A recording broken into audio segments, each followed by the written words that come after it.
उनको लगा कि ये सब मर चुके हैं, तो उनका एक जो पाकिस्तानी जो कमांडर था उसने अपने जवानों को आदेश दिया कि इनको रीचेक करो, इनमें से कोई जिंदा तो नहीं है।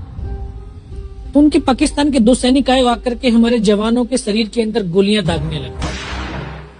तो मैं बेहोश था, लेकिन इतना बेहोश नहीं था कि उनको सुन ना सकूं या देख ना सकूं।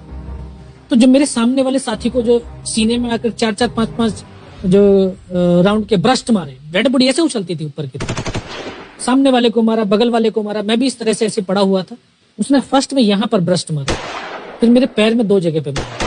उसको मैं देख रहा हूँ कि धुआं निकल रहा है, लेकिन उस गोली की पीड़ा को चुपचाप पड़ा सहता रहा और उनको यकीन हो गया कि इनमें से कोई जिंदा नहीं। फिर बहुत गालियां दी, बूट की ठोकरें मारी। फिर काफी देर के बाद में उनका जो कमांडर था उसने बोला कि इनके वेपन उठा लो, और नीचे जो हिंदुस्तान का पोस्ट है उसके ऊपर दूसरे जो उनके साथी थे उनको सूचना दिया, उसके ऊपर कब्जा हमला कर दो। फिर ये आवाज भी सुनी तो मुझे लगा कि यार आज तो मेरी पूरी टीम खत्म हो जाएगी। तब ऊपर वाले से एक ही प्रार्थना करी कि मुझे इतने जिंदा रख दे कि मैं अपने साथियों तक सूचना दे सकूं और उनको बचा सकूं।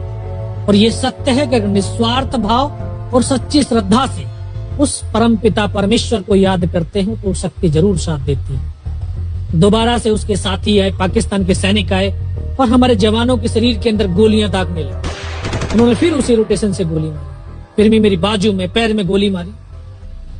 और तब तक एक विश्वास भी मैंने पैदा कर लिया था कि अगर इसने सर और सीने में गोली नहीं मारी, चाहे मेरा हाथ पैर दोनों ही काट करके ले जाए, मैं उफ तक नहीं करूंगा और मैं जिंदा रहूंगा। मैं उस विश्वास की बदौलत आज आपके सम्मुख भी बैठा हूं।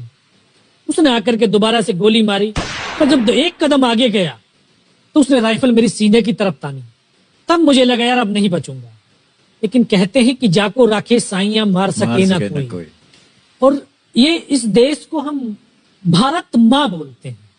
जब तो बच्चे थे एहसास नहीं था, आज पता चलता है इसको माँ क्यों बोलते हैं, क्योंकि ये भारत माँ जैसा दायित्व और कर्तव्य का निर्वाह भी करती है। ये अपने बेटों की वीरता, शौर्य और पराक्रम को कभी दफन नहीं होने देती है। वाह क्या बात। तो शायद इस माँ भारती ने मुझे चुना होगा कि उसके बेटों ने जो शौर्य, वीरता और पराक्रम दिखाया उसको दुनिया तक पहुंचा सकूं। जब उसने गोली चलाई तो यहाँ पर पर्स में 5-5 रुपए के कुछ सिक्के भी थे। जब गोली जाकर के सिक्कों पे टकराई तो मुझे भी आभास हुआ कि तो मर गया हूं। पाकिस्तान का दूसरा सैनिक आया, उसने आकर के मेरा AK-47 उठाया और वापस मुड़ा तो उसका पैर मेरे पैर से टकराया हो। तब मुझे लगा कि यार मैं तो जिंदा हूं। तब मेरे पास एक हैंड ग्रेनेड था, मैंने उसको पिन निकाली और उसको ऊपर ऐसे फेंका तो कोट के अंदर हुड लगे हुए, हुड के अंदर वो गिरा जी। उसने तुरंत पीछे की तरफ मुड़ के देखा, पीछे तो कोई मूवमेंट था नहीं। तो जब तक वो ग्रेनेड को निकाल पाता ग्रेनेड फट गया, यहाँ से उसका पूरा सर उड़ा और वो हमारे ऊपर आकर के गिरा। जो पाकिस्तान के दूसरे सैनिक थे उनमें खलबली मची कि इनमें से कोई जिंदा है, कुछ बोले जिंदा नहीं, नीचे से रिइंफोर्समेंट आ गई है। तो उनमें खलबली मची। मेरा पास वही एक मौका था, मैंने दोनों हाथों से उसके राइफल को उठाने की कोशिश करी, ये हाथ हिला नहीं। एक हाथ से राइफल उठाई, वहां से ब्रस्ट फायरिंग किया, 4-5 पाकिस्तानी सैनिकों को मौत की नींद सुला दी। फिर बाएं हाथ से पलटा खाया, दूसरे पत्थर से 3-4 जगह से फायरिंग किया। तो जो उनका मोमेंटम था, जो हौसले थे, परस्त हो चुके थे, वो भाग खड़े। 2-3 मीटर गया, जाके देखता हूँ सामने उनके लंगर चल रहे हैं, उनका लिविंग टेंट बना हुआ, उनके जो हैवी वेपन का डिप्लॉयमेंट था वो सब कुछ वहां पे लगा हुआ। उस समय जहन के अंदर एक ही पागलपन था, अपने साथियों को बचाना। फिर मैं वापस धीरे धीरे रेंगता हुआ अपने साथियों तक आया। फिर मुझे लगा कि इनमें से हो सकता है मेरी तरह कोई साथी होगा, जिंदा होगा। उनको देखा, किसी का सर फटा हुआ था, किसी के फेफड़े निकले हुए थे। बहुत देर बैठकर रोया भी, फिर अपने आप को संभाला। चारों तरफ बर्फ ही बर्फ, पहाड़ी पहाड़। ये भी पता नहीं कि हिंदुस्तान किधर है, पाकिस्तान किधर है। 2.5 साल की सर्विस, 19 साल की उम्र, न उम्र का तजुर्बा न सर्विस का अनुभव, जाऊं तो जाऊं कहां। तभी एक ऐसी शक्ति थी जो साथ दे रही थी।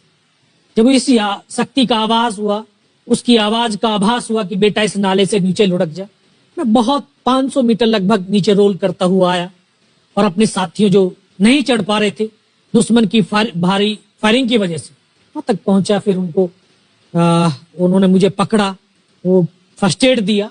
फिर वहां से जो हमारे commanding officer colonel Kushal Chand Thakur, फिर उनको सूचना दिया। तो ये लगभग 1:30-2 बजे का समय था। वहां से फिर कमांडिंग ऑफिसर तक मुझे ले जाया गया। फर्स्ट एड तो हुआ, लेकिन ब्लड इतना निकल चुका था कि दिखाई देना बिल्कुल बंद हो गया था। जब उनके पास पहुंचा तो उन्होंने बोला, बेटा मेरे को पहचानता मैं कौन हूं? बस अब आवाज सुनाई दे रही है। बोला, मैं तेरा commanding officer colonel Kushal Chand Thakur. मैं, जय हिंद साहब, बहुत तेज सर्दी लग रही है। तो उनका जो लिविंग टेंट था उसमें के अंदर लेटाया, 3-4 स्टॉप जलवाए, थोड़ी सी गर्मी महसूस हुई। मैं, साहब थोड़ा सा पानी पिला। बोला, ठीक है पानी पिलाते हैं। तभी डॉक्टर साहब आए गए, उन्होंने ग्लूकोज की बोतल पिलाई, थोड़ी सी एनर्जी महसूस हुई। उन्होंने बोला, बेटा कुछ बता सकता हूं? मैं कहा, सब बता सकते हैं। तो उनको बताया कि सर ऊपर ये घटनाक्रम हुआ है और ये वहां की इंफॉर्मेशन है। तो लास्ट में उन्होंने बोला कि बेटा जवान की रिक्वायरमेंट क्या है? मैं कहा, साहब जवान की रिक्वायरमेंट एम्यूनिशन और फील्ड पट्टी की है। बोला, खाने के लिए नहीं चाहिए? सर भूख नहीं लगती।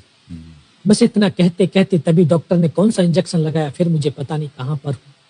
फिर होश आया 3 दिन बाद, देखा ऊपर पंखा चल रहा है। पता चला कि 92 बेस हॉस्पिटल श्रीनगर, और वहीं से मुझे बेस हॉस्पिटल दिल्ली रेफर कर दिया और 16 महीने तक उस हॉस्पिटल में रहा। 16 महीने तक आपका इलाज चलता रहा? जी।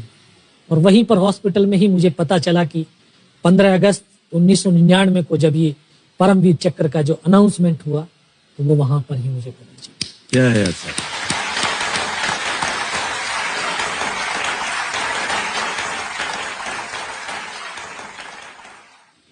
सर हमको यकीन नहीं होता कि कोई भी इंसान जब ऐसी परिस्थितियों से गुजरता है तो उसका बयान कैसे कर सकता है, लेकिन ये आपने अपनी बहादुरी का एक परचम जो है वो फैला दिया है। 15-15 गोलियां आपने खाई हुई अपने शरीर में, और सोच रहे हैं आप केवल देश के बारे में, सर देशभक्ति के बारे में। सैनिक के लिए सैनिक इंपॉर्टेंट नहीं है, उसका राष्ट्र इंपॉर्टेंट है। वो रहे ना रहे, लेकिन उसका राष्ट्र रहना चाहिए। क्या बात है, वाह वाह। न केवल आपने इतना बड़ा योगदान दिया, बल्कि आपके जैसे कह रहे थे कि आपके बहुत से अच्छे मित्र जो थे, जो आपके साथ टीम में थे, वो भी शहीद हो गए।